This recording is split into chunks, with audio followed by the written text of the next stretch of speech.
രക്ഷപ്പെട്ടു. ഒരു GNM നേഴ്സാണ്, GNM ആണ്. അവർ 19 കൊല്ലത്തോളം ഇസ്രയേലിൽ ജോലി ചെയ്യുക.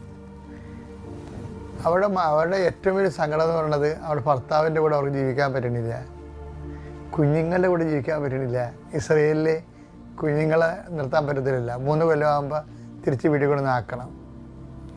അപ്പോൾ അവൾ ഇളയ കുഞ്ഞിൻ്റെ കൂടെ നിന്നിട്ടില്ല, മൂത്ത കുഞ്ഞിൻ്റെ കൂടെ നിന്നിട്ടില്ല. ഒരമ്മയല്ലേ.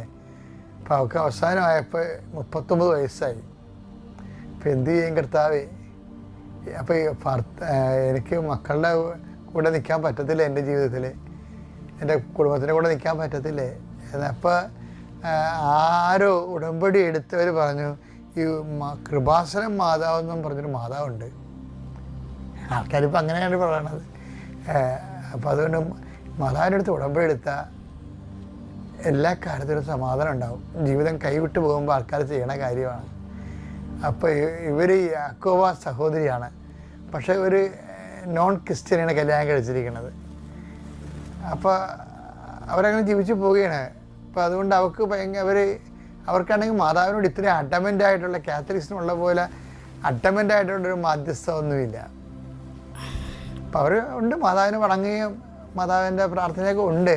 പക്ഷേ ഈ ഉടമ്പടി എന്ന് വെച്ച് കഴിഞ്ഞാൽ ഉടമ്പടി ത്രൂ അല്ലേ, ത്രൂ മേരി ടു ജീസസ് ആണല്ലോ. അപ്പം അങ്ങനെ ഒരു പരിചയമില്ല ആളിനെ.